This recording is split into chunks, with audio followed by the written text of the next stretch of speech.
எல்லாரும் இந்நாட்டு மன்னர்களே அப்படின்ட்டு ஒவ்வொரு அரசியல்வாதியும் அரசியல் கட்சி தலைவர்களும் மேடை போட்டு கூவுன்னு கூவிட்டு தான் இருக்காங்க. ஆனா இங்க நடந்திருக்கக்கூடிய ஜனநாயகத்தோட மிகப்பெரிய திருட்டு ஒண்ணு நடந்திருக்கு. என்ன தெரியுமா? நம்மளுடைய உங்களுடைய ஓட்டு திருட்டு.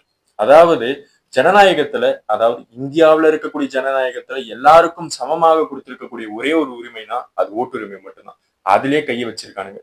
இப்ப வரக்கூடிய தரவுகள்லாம் எப்படி இருக்கு அப்படின்னா, ஓட்டுக்கு எலெக்ஷன்ல போயிட்டு ஓட்டு போடுறோம், இதெல்லாம் பண்றோம். ஆனா அதையும் திருட செய்யறாங்க.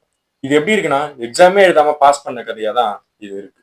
சரி, இது எல்லாம் இருக்கட்டும். இதை விட சூப்பரான விஷயம் என்ன தெரியுமா? நீங்க இறந்த பிறகு உங்களோட ஜனநாயக கடமை ஆற்றலாம். எப்படி அப்படின்னா, ஓட் ஆஃப்டர் லைஃப் அப்படின்ட்டு ஒரு புது ஸ்கீமை வேற கொண்டு வந்திருக்காங்க. அப்படின்னா நீங்க இறந்த பிறகும் உங்களுடைய பெயர் அந்த வாக்காளர் பட்டியல் அப்படியே இருக்கும். நீங்க ஆவியா கூட ஓட்டு போட்டுட்டு போலாம். சரி, இது எல்லாமே இருக்கட்டும்.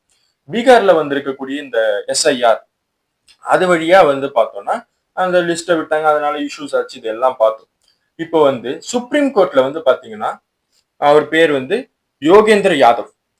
யோகேந்திர யாதவ்ன்றவர் சுப்ரீம் கோர்ட்ல நீங்க இறந்துட்டாங்கன்னு சொன்னீங்க இல்லையா, அதுல நான் 2 பேரை கூட்டின்னு வந்திருக்கேன். நீங்க லிஸ்ட் அனுப்பியிருக்கீங்க. அந்த லிஸ்ட்ல இவங்க இறந்துட்டாங்க அப்படின்னு சொல்லியிருக்கேன். அதுல 2 பேரை நான் கொண்டு வந்திருக்கேன். இதுக்கு என்ன பதில் சொல்றீங்கன்னும் போது, எலெக்ஷன் கமிஷன் தரப்புல ஆஜரான அட்வொகேட் என்ன சொல்லியிருக்காருன்னா, ஏதாவது ஒரு சின்ன மிஸ்டேக்னால இருக்கும். இதை நீங்க டிராமாவா இங்க பண்ணிட்டு இருக்காதீங்க அப்படின்ட்டு. அப்படின்னா எதிர்கட்சி தலைவர் அவர்கள் சொன்ன 1,250 பேரும் இப்படிதான் கவனக்குறைவால நடந்ததா அப்படின்ற கேள்வியும் எழதான் செய்யும்.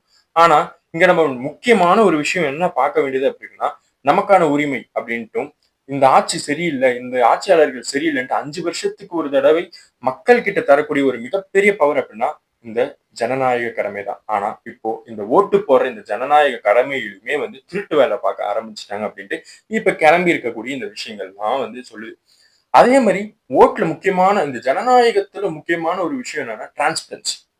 பீப்புளுக்கு டிரான்ஸ்பரன்சின்றது ரொம்ப அவசியம். ஆனா டிசம்பர் மாசம் 2024 21 இது வரைக்கும் பாத்தீங்கன்னா அந்த டிரான்ஸ்பரன்சி உண்மையாலே சொல்லணும் இருக்குது. அதாவது ரூல் நம்பர் 93 கிளாஸ் 2 ஆஃப் ஏ என்ன ரூல் அப்படின்னா, கான்டக்ட் ஆஃப் எலெக்ஷன் ரூல் 1961 படி இந்த மாதிரி ஒரு ரூல் இருந்தது. அந்த ரூல்ல என்ன சொல்றாங்க அப்படின்னா, எல்லாருக்கும் பப்ளிக் ஆக்சஸ் இருக்கு, எல்லாருக்கும் அலோ பண்றோம். ஓட்டர் லிஸ்டோ இல்ல வேற ஏதாவது டாக்குமெண்ட்ஸ் வேணாலும் நீங்க ஆக்சஸ் பண்ணி பாத்துக்கலாம் அப்படின்ற மாதிரி இருந்தது.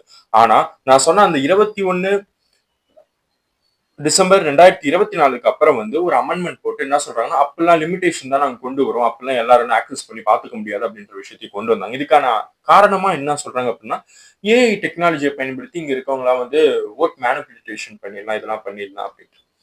இங்க முக்கியமான விஷயம் என்னன்னா ஜனநாயகத்துல டிரான்ஸ்பரன்சி. அதே மாதிரி ஓட்டு போடுறோம் அப்படின்றதுக்காக மக்கள் இந்த எலெக்ஷன் கமிஷன் எந்த அளவுக்கு அந்த நம்பகத்தன்மையாக இருக்கணும் அப்படின்றதுக்கான விஷயமும் இருக்கு. ஆனா இங்க அந்த நம்பகத்தன்மைன்றதே மக்களிடையே இந்த எலெக்ஷன் கமிஷன் இழந்துடுச்சோ அப்படின்ற கூடிய ஒரு கேள்வியும் எழுது.